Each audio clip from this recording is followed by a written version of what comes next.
Trans woman charged with rape dies before court date. Alright everyone, I want to discuss how this has been reported by the BBC. Maddison Wilson died on the 14th of February, 2 days after a previous court appearance. A transgender woman who was due to appear in court charged with the rape and sexual assault of children has died. This is a man, not a woman in any way, shape or form. This man has been charged with raping children as young as 3. So just bear that in mind when we're talking about him. News of the death of Maddison Wilson, who was born male but identified as a woman, was given in Southampton Crown Court ahead of a plea hearing he was due to attend on Wednesday. At least the BBC admitting that he was born male, he's a man. There really is no such thing as identifying as a woman. The prosecutor told the judge Miss Wilson, who was 37, was deceased,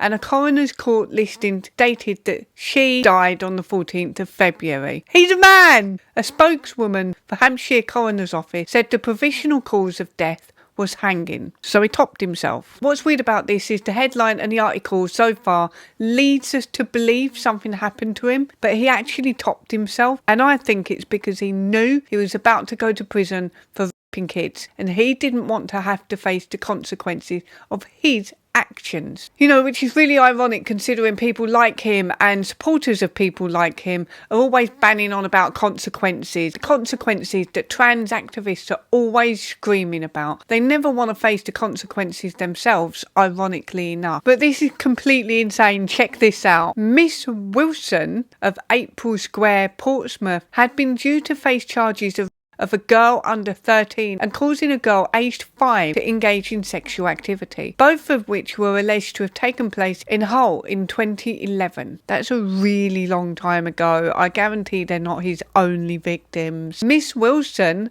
though, I mean seriously, I can't believe anyone's still going along with this and pretending that this man is a woman even after he's dead. Maybe some people feel like they have to because of respecting the dead and all that, but this man does not deserve to be respected, even if he's topped himself. The article goes on to say it just winds me up because he is a man. So she had also been charged with the sexual assault of a 3-year-old boy and causing a boy aged 3 to engage in sexual activity, both of which were alleged to have taken place in Southampton in 2017 and 2020. So again, not his only victims. This guy's been at it for a really long time.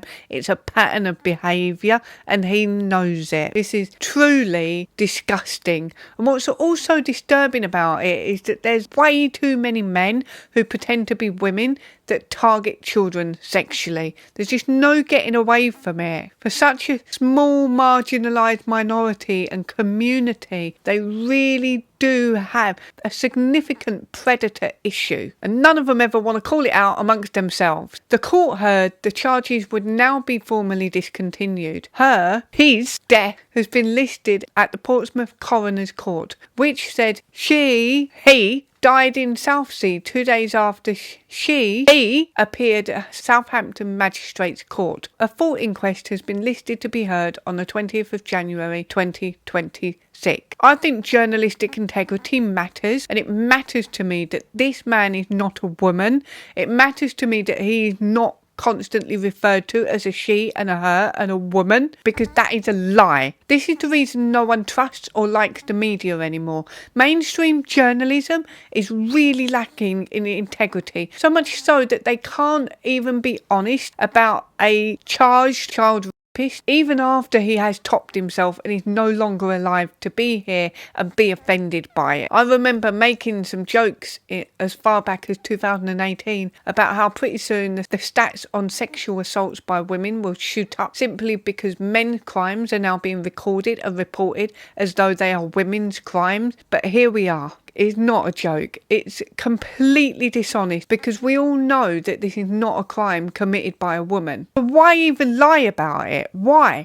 There's no need for it. The man isn't even here. He's not here He's not alive. He's not here to be upset or offended by it. And even if he was upset or offended by it, who cares? Who cares about his feelings? I don't know if I believe it or not, but maybe there's a special place in hell for this man, wherever he is now. I don't feel bad for him or sad for him at all. Not even a tiny little bit of me can muster up some empathy or sympathy for this man. I have absolutely zero respect for this man who topped himself after being charged of raping kids. He is a coward. There's way too many porn-addicted, sick men who pretend to be women and sexually prey on women and children. I don't care if anyone thinks this is a terrible thing to say. It's absolutely 100% true. For such a marginalised community, there's an awful lot of sick and perverted, twisted predators. I don't even know the guy, and I'm annoyed that he was allowed to masquerade as a woman to help himself gain easy access to prey upon children. Since we're now in a society that absolutely insists that any man pretending to be a woman is somehow incapable, just magically incapable, does not have the ability to be a danger to anybody else once they announce their newfound supernatural womanhood. It's absolutely despicable to me that this is something that people don't believe, because they really don't believe it, but they will push everybody else to bow down to it. But most of all, I'm angry that this man was so much of a coward, he couldn't even stick around and face the consequences of his disgusting actions. This man was a waste of oxygen. I just hope the children that he preyed upon are able to get the help they need and deserve to have. These kids will have to learn to cope with living their life knowing that for some people there is absolutely no true justice in this world, because so many predators are actually just massive cowards who will do literally anything to escape being held accountable for their own actions. I'm sure trans believers can't wait to add this to their trans suicide stats so that they can memorialise him on one of the million trans remembrance days throughout the year and scream at everybody else about how it's our fault he topped himself. Absolutely disgusting psychopaths. The only good thing to come out of this is that we know for sure he won't be placed in a women's prison where he will continue to commit his crimes. See you later. Early in the morning, as the sun comes up, I just wanna have a cup. There's one drink, that's the one for me. Won't you please make me a cup of tea?